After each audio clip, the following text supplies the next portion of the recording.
اعوذ باللہ من الشیطان الرجیم، بسم اللہ الرحمن الرحیم۔ آج ہم قرآن مجید کی سورت نمبر 4 جو کہ سورت نساء ہے، اس میں موجود احکامات کے بارے میں بات کریں گے۔ اس سے پہلے اگر آپ نے میرا چینل سبسکرائب نہیں کیا تو چینل ضرور سبسکرائب کر لیجئے۔ ویڈیو اگر پسند آئے تو لائک کیجئے اور شیئر کیجئے گا۔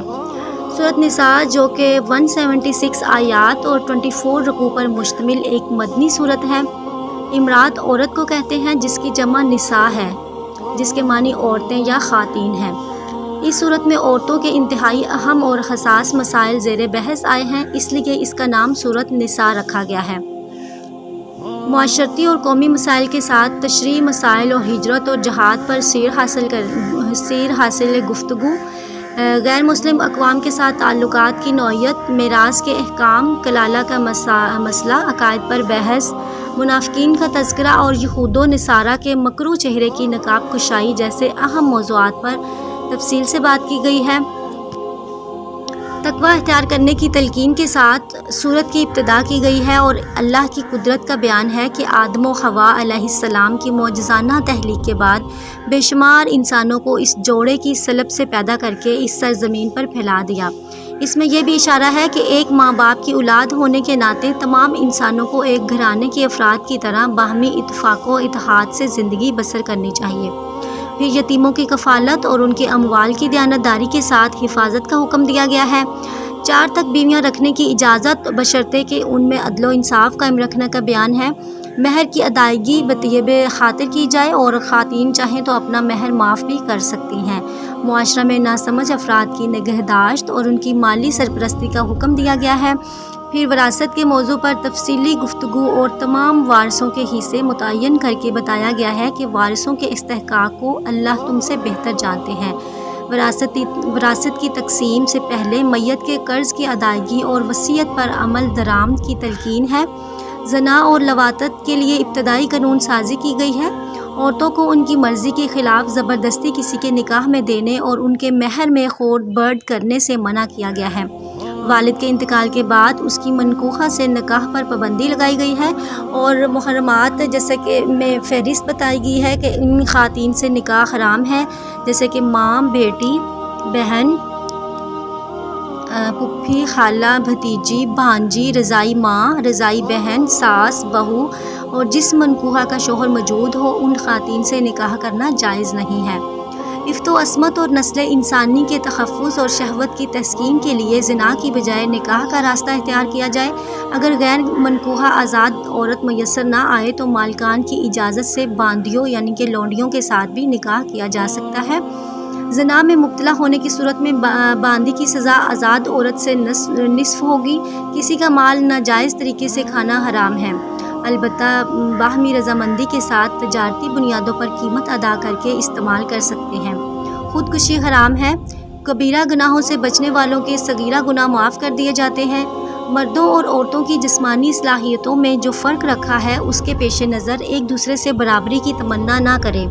ہر ایک کے عمل کے مطابق اجر و ثواب میں حصہ ملے گا۔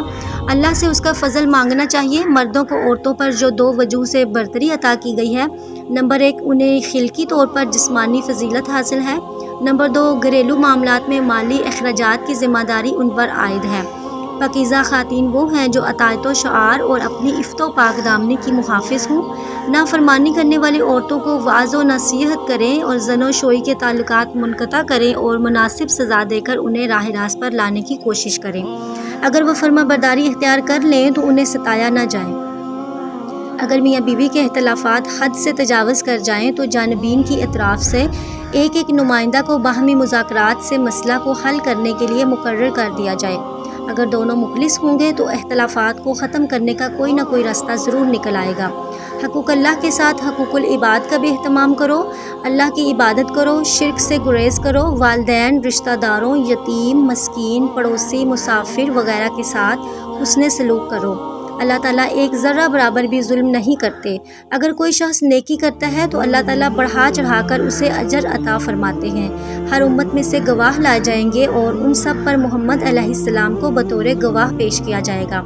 شراب کی حرمت کے حوالہ سے ذہن سازی کرتے ہوئے فرمایا کہ نشہ کی حالت میں نماز کے قریب نہ جاؤ تاکہ مدہوشی کے عالم میں کوئی غلط اور نازیبا بات منہ سے نہ نکل جائے۔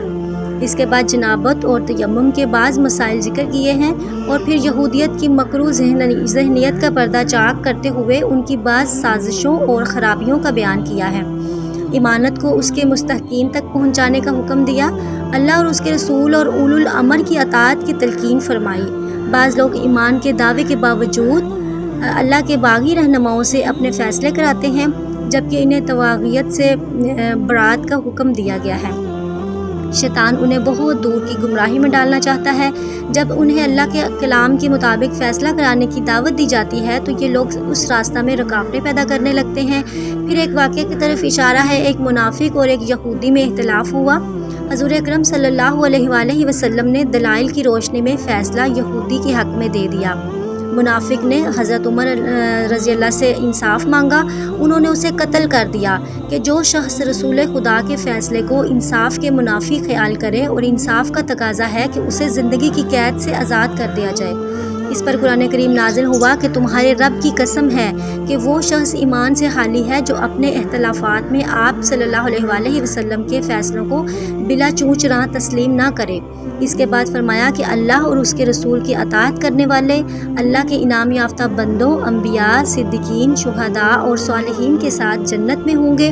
ایسے پاکیزہ لوگوں کا ساتھ میسر آ جانا اللہ کے فضل کا آئینہ دار ہے۔ اللہ تعالیٰ خوب علم رکھنے والے ہیں۔ اللہ اور اس کے رسول کی اطاعت و فرمانبرداری کی فضیلت بیان کر کے سب سے بڑی اطاعت اور نیکی کا حکم دیا، اور وہ غلبہ اسلام کے لیے اپنی جان و مال لگا کر جہاد میں حصہ لینا ہے۔ فرمایا اے ایمان والو، جہاد کے لیے میدانی جنگ یا چھاپا مار جنگ جو بھی وقت کا تقاضا ہو اسے اختیار کرو۔ تمہاری صفوں میں ایسے منافقین بھی موجود ہیں جو جہاد کے مخالف اور محاذ جنگ سے پیچھے رہنے والے ہیں۔ ان کی صورتحال یہ ہے کہ اگر تمہیں محاذ پر کوئی ناگواری پیش آئے تو خوشیاں مناتے ہیں کہ اچھا ہی ہوا ہم ان کے ساتھ نہیں تھے، اور اگر تمہیں کوئی کامیابی حاصل ہو تو انہیں افسوس اس بات کا ہوتا ہے کہ کاش مال غنیمت کے حصول میں ہم بھی شریک ہوتے۔ دنیا پر آخرت کو ترجیح دینے والوں کو قتال فی سبیل اللہ میں بڑھ چڑھ کر حصہ لینا چاہیے، کیونکہ اللہ کے راستے میں قتال کے دوران اگر کوئی شخص شہید ہو جاتا ہے یا کافروں پر غلبہ حاصل کر لیتا ہے تو دونوں صورتوں میں اجر عظیم کا مستحق قرار پاتا ہے۔ پھر قتال فی سبیل اللہ کی جواز کی وجہ بیان کرتے ہوئے فرمایا کہ تم آخر جہاد کے لیے کیوں نہیں نکلتے، جبکہ صورتحال یہ ہے کہ ضعیف اور مظلوم بچے، بوڑھے اور عورتیں کفار کے ظلم سے تنگ آ کر تمہاری راہ دیکھ رہے ہیں اور دعائیں مانگتے ہیں کہ ہمارے لیے ظلم و ستم سے نجات دہندہ کوئی مددگار پیدا کر دیجئے۔ ان حالات میں بھی اگر جہاد نہیں کرو گے تو پھر کب کرو گے؟ جب کافر طاغوت کی حمایت میں لڑتے ہیں تو ایمان والوں کو اللہ کے دین کی حمایت میں لڑنا چاہیے۔ شیطان کی حمایتوں سے تمہیں جنگ کرنی چاہیے۔ شیطانی سازشیں انتہائی کمزور ہوا کرتی ہیں۔ بعض لوگ ایسے ہوتے ہیں کہ جب نماز روزہ کی بات ہو تو جہاد شروع کرنے کا مطالبہ کرتے ہیں، اور جب جہاد کا وقت آتا ہے تو موت کے ڈر سے راہ فرار اختیار کر جاتے ہیں۔ اللہ تعالیٰ فرماتے ہیں کہ موت تو ہر جگہ آ کر رہے گی، مضبوط قلعوں کے اندر بند ہو کر بھی موت سے بچنا ممکن نہیں ہے۔ اگر انہیں کوئی فائدہ حاصل ہوتا ہے تو اسے اللہ کی طرف منسوب کرتے ہیں، لیکن اگر کوئی نقصان ہو جائے تو نبی کو الزام ٹھہراتے ہیں، جبکہ ہونا یہ چاہیے کہ فائدے کو اللہ کی طرف منسوب کریں اور نقصان کو اپنی کوتاہی اور کج تدبیری کا نتیجہ قرار دیں۔ ہم نے رسول کو اسی لیے بھیجا ہے کہ اس کی اطاعت کی جائے، کیونکہ اطاعت خداوندی اطاعت رسول کے لیے ضروری ہے۔ منافقین آپ کے سامنے اطاعت کی بات کرتے ہیں اور آپ کے مجلس سے اٹھ کر آپ کی مخالفت شروع کر دیتے ہیں۔ آپ اللہ پر توکل کرتے ہوئے ان سے صرف نظر کرتے رہیں، اللہ بہترین کارساز ہیں۔ اس کے بعد قرآن کریم میں غور و خوض کی دعوت دیتے ہوئے اس کے حق و صداقت پر مبنی ہونے کے لیے دلیل یہ دی ہے کہ اس میں کوئی تضاد اور اختلاف نہیں پایا جاتا۔ پھر معاشرے کا امن و سکون تباہ کر دینے والی بدترین عامل افواہ سازی کی مذمت کرتے ہوئے اس کے سدے باب کا طریقہ بیان کیا ہے کہ متعلقہ شخص سے رابطہ کر کے تحقیق کر لی جائے تو افواہیں اپنی موت آپ مر جاتی ہیں۔ اگر دین کی کوئی بات سامنے آئے تو رسول اکرم صلی اللہ علیہ وآلہ وسلم اور آپ کے لائے ہوئے دین کے ماہرین سے رجوع اور تحقیق کے بغیر اس پر عمل نہ کیا جائے۔ جہاد کے لیے ہر شخص کو چاہیے کہ وہ دوسروں کو خطف تنقید بنانے کی بجائے اپنے آپ کو پیش کر دے اور دوسرے مسلمانوں کو جہاد میں شریک کرنے کے لیے ترغیب دیتا رہے۔ یہی وہ راستہ ہے جس سے کافروں کا زور توڑا جا سکتا ہے۔ اللہ بڑی طاقت کے مالک ہیں اور وہ دشمنان اسلام کو عبرت کا نشانہ بنا سکتے ہیں۔ جائز اور ناجائز سفارش کا ضابطہ بیان کیا اور سلام کرنے کے آداب سکھائے کہ اسلام کا جواب بہتر سے بہتر انداز میں دیا جائے۔ پھر قیامت کے محاسبہ کی یاد دہانی کے لیے فرمایا اللہ کے سوا کوئی معبود نہیں، وہ تمہیں ایسے دن میں جمع کرے گا جس کے آنے میں شک و شبہ کی کوئی گنجائش ہی نہیں ہے۔ اللہ سے زیادہ سچی بات اور کس کی ہو سکتی ہے۔ پھر منافقین کے بارے میں دو ٹوک پالیسی اختیار کرنے کا حکم دیتے ہوئے فرمایا کہ تم لوگ منافقین کے بارے میں دوہری ذہنیت کا کیوں شکار ہو؟ اللہ نے انہیں مسترد کر دیا ہے، جسے اللہ گمراہ قرار دے دیں اسے کوئی ہدایت نہیں دے سکتا۔ تم ان کے بارے میں متردد ہو جبکہ وہ تمہیں کافر بنانے کی کوشش میں لگے ہوئے ہیں تاکہ تم اور وہ ایک جیسے ہو جاؤ۔ یہ لوگ تو اس قابل ہیں کہ ان سے کسی قسم کی دوستی نہ رکھی جائے، بلکہ یہ جہاں بھی ملے انہیں قتل کر کے جہنم رسید کر دیا جائے۔ البتہ ان میں سے اگر کسی نے تمہارے ساتھ معاہدہ کر رکھا ہو یا وہ قتل و غارت گری سے باز آنے کی ضمانت دینے کے لیے تیار ہوں تو اس سے چشم پوشی کی جا سکتی ہے۔ پھر اس کے بعد کسی بے گناہ کے قتل کی صورت میں ادائیگی کا ضابطہ بیان کیا اور کسی مومن کے ناجائز قتل کی صورت میں دائمی جہنمی ہونے کی وعید بیان فرمائی۔ پھر بلا تحقیق کسی کے خلاف انتقامی کارروائی کرنے سے منع کرتے ہوئے بتایا کہ اگر کوئی اجنبی شخص تمہیں سلام کرتا ہے تو یہ اس کے ایمان کی علامت ہے، محض شک و شبہ کی بنیاد پر اس کے خلاف کوئی قدم نہیں اٹھانا چاہیے۔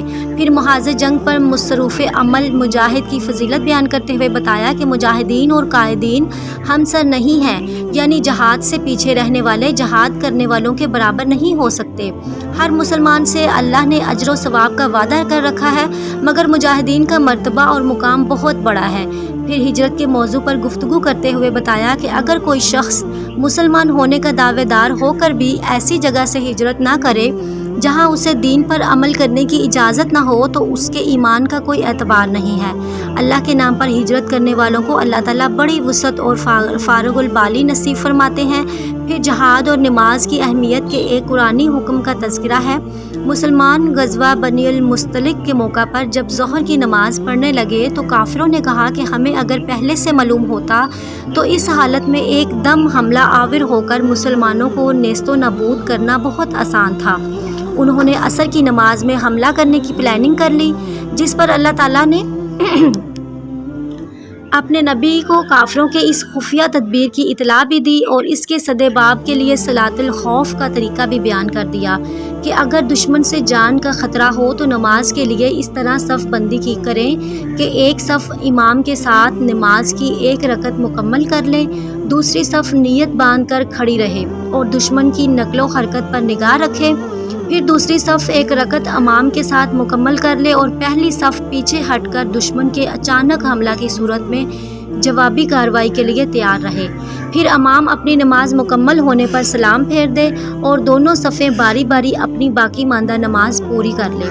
اسی طرح نماز کے فریضہ کی بروقت اور باجماعت ادائیگی بھی ہو جائے گی اور جہاد کے فریضہ کی ادائیگی میں بھی کوتاہی اور غفلت نہیں ہوگی۔ اسی ضمن میں حالت سفر میں قصر نماز کا حکم بھی عنایت کیا گیا، چنانچہ دشمنوں کی تدبیر دھری کی دھری رہ گئی اور نماز اور جہاد کی مشترکہ اہمیت بھی واضح ہو گئی کہ نماز جیسے عظیم الشان عمل کی وجہ سے جہاد کو مؤخر کرنے کی اجازت نہیں دی گئی اور جہاد جیسے اہم عمل کی بنا پر نماز میں غفلت اور کوتاہی کی اجازت نہیں دی گئی۔ نماز سے فارغ ہونے کے بعد بھی دوران جہاد ذکر میں مشغولیت رہے۔ نماز کو وقت پر مقرر ادا کرنا فرض ہے۔ پہاڑی علاقہ میں ننگے پاؤں کافروں کا پیچھا کرنے سے مجاہدین کے پاؤں زخمی ہو کر خون رسنے لگتا تھا، جس پر حکم ہوا کہ کافروں کے تعاقب میں کسی قسم کی سستی کا مظاہرہ نہ کرو۔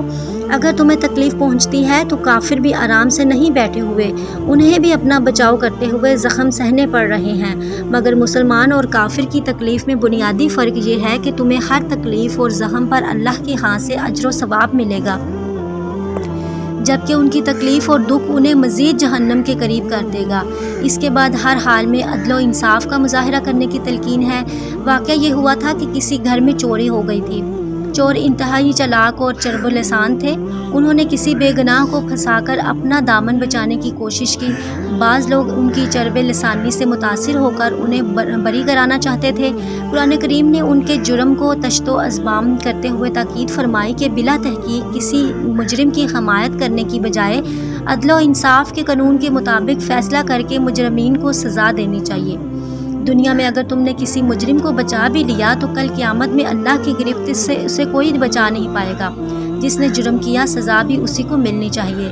اپنے گناہ کا الزام دوسرے پر تھوپنا بہت بڑا جرم ہے اور بہتان تراشی کے زمرہ میں آتا ہے۔ کسی کو نقصان پہنچانے کے لیے خفیہ تدبیروں کی مذمت کرتے ہوئے فرمایا کہ اگر کوئی خفیہ تدبیر کرنی ہی ہے تو کسی نیک کام، صدقہ، خیرات یا مفاد عامہ کے لیے کرنی چاہیے، اس پر اجر عظیم نصیب ہوگا۔ نبی کی مخالفت کرتے ہوئے مسلمانوں سے ہٹ کر اپنی 1.5 اینٹ کی مسجد علیحدہ بنانے والوں کی مذمت کرتے ہوئے فرمایا کہ جو شخص اجماع کے خلاف کرے گا اسے اللہ دنیا میں تو ڈھیل دے دیں گے مگر کل قیامت میں اسے جہنم کے بدترین ٹھکانے سے سابقہ پڑے گا۔ اللہ تعالیٰ ہر گناہ معاف کر سکتے ہیں مگر شرک کے گناہ کو کبھی معاف نہیں فرمائیں گے۔ اس کے بعد شیطانی چالوں کا کچھ تذکرہ، پھر جنت و جہنم کی باتیں اور ہر شخص کو اپنے عمل کا بدلہ بھگتنے کے لیے تیار رہنے کی تلقین اور مساوات مرد و زن کا قرآنی ضابطہ، اور پھر ابراہیم علیہ السلام کے طرز زندگی کو اختیار کرنے کا حکم اور کائنات پر اکیلے اللہ کی بلا شرکت غیر حکمرانی کا بیان ہے۔ پھر خواتین کے مسائل کی طرف رجوع کرتے ہوئے ان کے ضعف و کمزوری کی بنا پر ان کے ساتھ ظلم و ناانصافی سے منع کیا گیا ہے۔ میاں بیوی کے اختلاف کی صورت میں خلا کا ضابطہ بیان کیا گیا ہے۔ پھر اللہ کی قدرت و حکمرانی کو بیان کرنے کے بعد عدل و انصاف کا دامن تھامنے اور سچی گواہی دینے کی تلقین ہے، اگرچہ اپنی ذات یا قریبی رشتہ داروں کے خلاف ہی کیوں نہ ہو۔ پھر منافقین کے لیے دردناک عذاب کی دھمکی کے ساتھ ہی ایسے لوگوں کی مجلسوں سے بچنے کی تلقین ہے جو احکام قرآنی میں ترمیم و تنسیخ کرنا چاہتے ہوں۔ منافقین اللہ کو دھوکہ دینے کی کوشش میں اپنے آپ کو ہی دھوکہ دے رہے ہیں۔ یہ لوگ نماز میں سستی اور اللہ کے ذکر سے پہلو تہی کرتے ہیں، تذبذب کا شکار رہتے ہیں، نہ ادھر کے نہ ادھر کے۔ ایسے گمراہوں کو ہدایت بھی نہیں ملا کرتی، یہ جہنم کے سب سے نچلے طبقے میں ڈالے جائیں گے۔ مسلمانوں کے مقابلہ میں کافروں سے دوستی اور گٹھ جوڑ کی اجازت نہیں ہے۔ کافروں کو مسلمانوں پر کسی بھی طرح فوقیت نہیں دی جا سکتی۔ یہ لوگ اگر تائب ہو کر اپنا طرز عمل درست کر لیں تو ان کا شمار بھی مومنین کے ساتھ ہو سکتا ہے۔ اگر تم ایمان کے تقاضے پورے کرتے رہو اور اللہ کا شکر ادا کرتے رہو تو اللہ تمہیں عذاب دے کر کیا کریں گے؟ اللہ تو دلوں کا بھید جاننے والے بڑے ہی قدردان ہیں۔ مظلوم کو ظالم سے بدلہ لینے کی اجازت ہے، لیکن درگزر کرنے والے سے اللہ بھی درگزر کر دیتے ہیں۔ جو لوگ اللہ کو مانیں، رسولوں کا انکار کریں یا کچھ رسولوں کو مانیں اور کچھ کا انکار کریں، وہ پکے کافر اور ذلت آمیز عذاب کے مستحق ہیں۔ اور جو لوگ اللہ اور اس کے تمام رسولوں کو تسلیم کریں اور وہ کامل ایمان والے ہیں اور قیامت میں اجر و ثواب کے مستحق ہیں۔ اس کے بعد یہود اور ان کی فطری خباثتوں کا تذکرہ آیت نمبر 153 سے آیت نمبر 181 تک 8 آیتوں میں کیا گیا ہے۔ یہود مدینہ نے حضور اکرم صلی اللہ علیہ وسلم سے کہا تھا کہ ہم آپ پر اس وقت ایمان لائیں گے جب آپ ہمارے نام پر اللہ تعالیٰ سے ایک خط لے کر آئیں۔ اللہ تعالیٰ نے اس کے جواب میں فرمایا کہ آپ اس قسم کے بے جا مطالبات سے دل برداشتہ نہ ہوں۔ ان کے آباء و اجداد نے حضرت موسیٰ علیہ السلام سے اس سے بھی بڑا مطالبہ کیا تھا کہ ہم سے اس کی بالمشافہہ ملاقات کرواؤ۔ ان پر ایک کڑک مسلط کی گئی۔ موسیٰ علیہ السلام کو ہم نے واضح دلائل اور معجزات عطا کیے تھے، مگر اس کے باوجود یہ بچھڑے کی پرستش میں مبتلا ہو گئے۔ ان کے سروں پر کوہ طور معلق کر کے ان سے عہد و پیمان لیا گیا، انہیں بیت المقدس میں عجز و انکساری کے ساتھ داخلے کا حکم دیا، مگر یہ کسی بات پر بھی پورے نہیں اترے۔ ان کے جرائم کی فہرست بڑی طویل ہے۔ اللہ تعالیٰ فرماتے ہیں کہ ان کی نازیبا حرکات کی بنا پر اللہ نے ان کے دلوں پر ایسا ٹھپا لگا دیا ہے کہ اب یہ ایمان لا ہی نہیں سکتے۔ انہوں نے عیسیٰ علیہ السلام کے قتل کا دعویٰ کیا جبکہ یہ عیسیٰ علیہ السلام کو قتل کرنے یا سولی پر چڑھانے میں کامیاب نہیں ہو سکے۔ انہوں نے شبہ کے اندر کسی دوسرے کو پھانسی پر لٹکا دیا اور عیسیٰ علیہ السلام کو اللہ تعالیٰ نے آسمانوں پر زندہ اٹھا لیا۔ اللہ بڑے زبردست اور حکمت والے ہیں۔ عیسیٰ علیہ السلام پر ان کی موت سے پہلے تمام اہل کتاب کو ضرور ایمان لانا پڑے گا۔ ان یہودیوں کی ظالمانہ حرکتوں کی بنا پر پاکیزہ اور حلال چیزوں کو ان پر حرام کیا گیا۔ منع کرنے کے باوجود سود کھانے، لوگوں کا مال ناجائز طریقے سے ہڑپ کر جانے کی وجہ سے ان کے لیے دردناک عذاب تیار کیا گیا ہے۔ لیکن ان میں سے ایسے اعتدال پسند علم و فضل والے بھی ہیں جو علم کے تقاضے پورے کرتے ہوئے اللہ پر اور اس کے نازل کردہ کلام پر اور آخرت پر ایمان لاتے ہوئے اسلام کو قبول کر کے نماز اور زکوٰۃ کی پابندی کرتے ہیں، ایسے لوگوں کو ہم عظیم الشان جزا دیں گے۔ پھر اختصار کے ساتھ سلسلہ انبیاء کا تذکرہ کرتے ہوئے فرمایا کہ ہم نے نوح، ابراہیم، اسماعیل، اسحاق، یعقوب، عیسیٰ، ایوب، یونس، ہارون، سلیمان کو نبی بنایا۔ ان سب کو بشیر و نذیر بنا کر ہم نے بھیجا تھا تاکہ لوگوں کے پاس کوئی بہانہ باقی نہ رہ جائے۔ آپ کو بھی انہی انبیاء علیہ السلام کی طرح نبی برحق بنایا گیا ہے۔ اگر آپ کی نبوت کی گواہی یہودی دینے کے لیے تیار نہیں ہیں تو اس سے کوئی فرق نہیں پڑتا، اللہ تعالیٰ اور فرشتوں کی گواہی کافی شافی ہے۔ اس کے بعد قرآن کریم کا روح سخن عیسائیوں کی طرف ہو گیا۔ فرمایا دین میں مبالغہ آمیزی نہ کیا کرو، ادب و احترام کے جذبات کو اپنی حدود میں رکھنا چاہیے۔ عیسیٰ علیہ السلام کو اللہ کہنا یا اللہ کا بیٹا کہنا کوئی دینداری نہیں ہے۔ عیسیٰ علیہ السلام یا اس اللہ کے مقرب فرشتوں نے اللہ کا بندہ کہلانے میں کبھی کسی قسم کا عار محسوس نہیں کیا۔ معبود تو اللہ ایک ہی ہے، وہ اولاد سے پاک ہے، اس کے ہاں قرب کا معیار اعمال ہیں۔ جو ایمان اور اعمال صالحہ کرے گا اسے پورا اجر و ثواب ملے گا، اللہ اپنی طرف سے اضافی جزا بھی دیں گے، اور بندگی سے شرم محسوس کرنے والے متکبرین کو دردناک عذاب دے گا، اور اللہ کی گرفت سے انہیں بچانے والا کوئی نہیں ہوگا۔ سورۃ نساء کے آخر میں